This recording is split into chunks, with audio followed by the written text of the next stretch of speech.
Good evening, Shri Radhe Radhe. कैसे हैं बच्चों आप लोग? मुझे उम्मीद है कि जो बच्चे आईआईटी की तैयारी यानी जेईई मेंस का तैयारी सेकेंड अटैम्प्ट का कर रहे हैं वो अपने फोकस उस पर रखे होंगे। लेकिन उन बच्चों के एक हिदायत है जिनका फर्स्ट अटैम्प्ट अच्छा नहीं गया और सेकेंड अटैम्प्ट को अच्छा देने की कोशिश करें।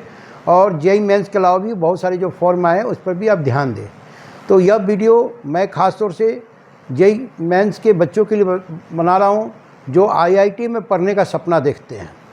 तो आईआईटी में पढ़ने का सपना आप जेईई मेंस के अलावा भी लगभग 10 ऐसे तरीके हैं, 10 ऐसे एग्ज़ाम हैं जिसको देकर आप आईआईटी में पढ़ सकते हैं।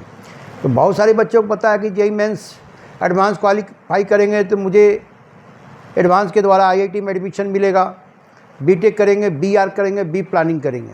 ये 3 चीज़ तो बच्चों को पता ही होगा। उसके अलावा और बहुत सारे भी एग्ज़ाम हैं, शायद ये जानकारियाँ कम है, इसलिए मैं वीडियो बना रहा हूँ उन बच्चों के लिए जो आईआईटी में पढ़ने का सपना देखते हैं और जेईई मेंस के अलावा और कोई उनको तरीका अगर पता नहीं है तो उन एग्ज़ामों को मैं, उन प्रवेश परीक्षा को बताऊँगा जिनके द्वारा आप आईआईटी में पढ़ सकते हैं। और ये हर एक स्टेज पर आपको मिलता है। तो यह वीडियो है आईआईटी में पढ़ने का कम से कम 10 ऐसे एग्ज़ाम जिसके द्वारा आप आईआईटी में पढ़ सकते हैं। अगर मान लें आपका जेईई एडवांस क्वालिफाई नहीं होता है तो ऐसा नहीं कि आपका आईआईटी में पढ़ने का सपना टूट गया। उसके बाद भी बहुत सारे आईआईटी में कोर्सेज हैं और आगे जेईई एडवांस के अलावा भी बहुत सारे ऐसे एग्ज़ाम हैं, प्रवेश परीक्षाएँ हैं जिनके द्वारा आप आईआईटी में पढ़ सकते हैं। तो कौन सा एग्ज़ाम है मैं बता रहा हूँ। जेईई मेंस, जेईई एडवांस तो आपको पता ही। उसके अलावा एक एनसेट का एग्ज़ाम है।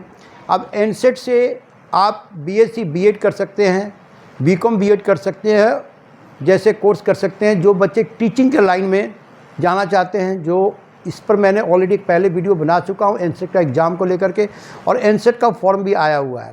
तो वो बच्चे जो आईआईटी से बीएससी बीएड करना चाहते हैं, फिजिक्स केमिस्ट्री बायो में या बीकॉम में करना चाहते हैं, तो आप एनसेट का एग्ज़ाम के द्वारा आईआईटी में पढ़ने का सपना को साकार कर सकते हैं। एक ये हो गया आपको जेईई मेंस एडवांस के अलावा एनसेट का एग्ज़ाम हो गया।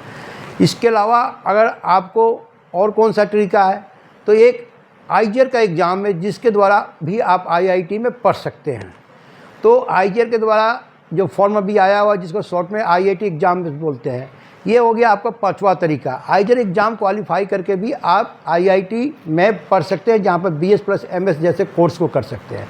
उसके अलावा जो कोर्सेज हैं वो हैं बच्चों, अगर आप ग्रेजुएट हैं, ग्रेजुएट किसी भी साइड से पास है, बीएससी एमएससी मैथ किए हैं, तो आप आईआईटी जेईई के एग्ज़ाम दे करके वहाँ पर आप post graduate MSc math physics chemistry कर सकते हैं। एक तरीका यह भी आईआईटी में जाने के लिए। उसके अलावा आप गेट का एग्ज़ाम क्वालिफाई करके भी आईआईटी में पीजी जैसे कोर्स को कर सकते हैं। ये मैं आपको बता दिया, ये 8वां तरीका। उसके अलावा एक CSIR नेट का एग्ज़ाम होता है। जो बच्चे ग्रेजुएशन पोस्ट ग्रेजुएशन है वो यहाँ से पीएचडी कर सकते हैं और असिस्टेंट प्रोफेसर जैसे पद को पा सकते हैं, या वहाँ पे रिसर्च के फील्ड में जा सकते हैं ये CSIR नेट के द्वारा। तो ऐसा नहीं है कि जेईई मेंस एडवांस अगर हम नहीं क्वालिफाई कर पाए और मुझे आईआईटी में नहीं मिल पाया तो मेरा सपना टूट गया, ऐसा नहीं है। आप ग्रेजुएट के बाद भी गेट की एग्ज़ाम दे सकते हैं। आप मैथ ऑनर्स हैं, मान लें आप बीएससी मैथ किए हैं, तो भी आप आईआईटी जेईई के एग्ज़ाम के द्वारा आप आराम से कोर्स में आईआईटी में पढ़ सकते हैं, आईआईटी जेईई के द्वारा। उसके अलावा आपको CSIR नेट के द्वारा आप रिसर्च करके असिस्टेंट प्रोफेसर बन सकते हैं और या फिर किसी रिसर्च के फील्ड में जा सकते हैं। उसके अलावा बच्चों, ये मैं लगभग आपको 10 तरीका बताया हूँ। तो आईआईटी में जाने का जो तरीका है 12th के बाद, ग्रेजुएशन के बाद, पोस्ट ग्रेजुएशन के बाद भी मौका है।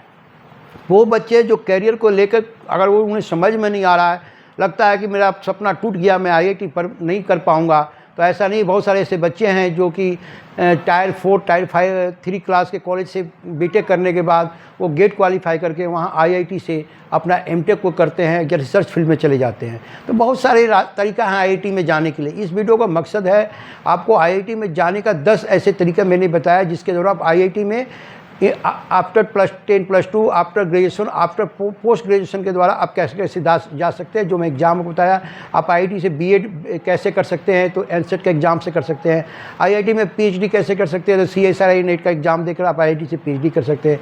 इसके अलावा आपको बच्चों आईआईटी में बहुत सारे वैकेंसियाँ भी आती है नॉन टीचिंग, टीचिंग का, जिसको आप क्वालिफाई करके आईआईटी में जॉब कर सकते हैं।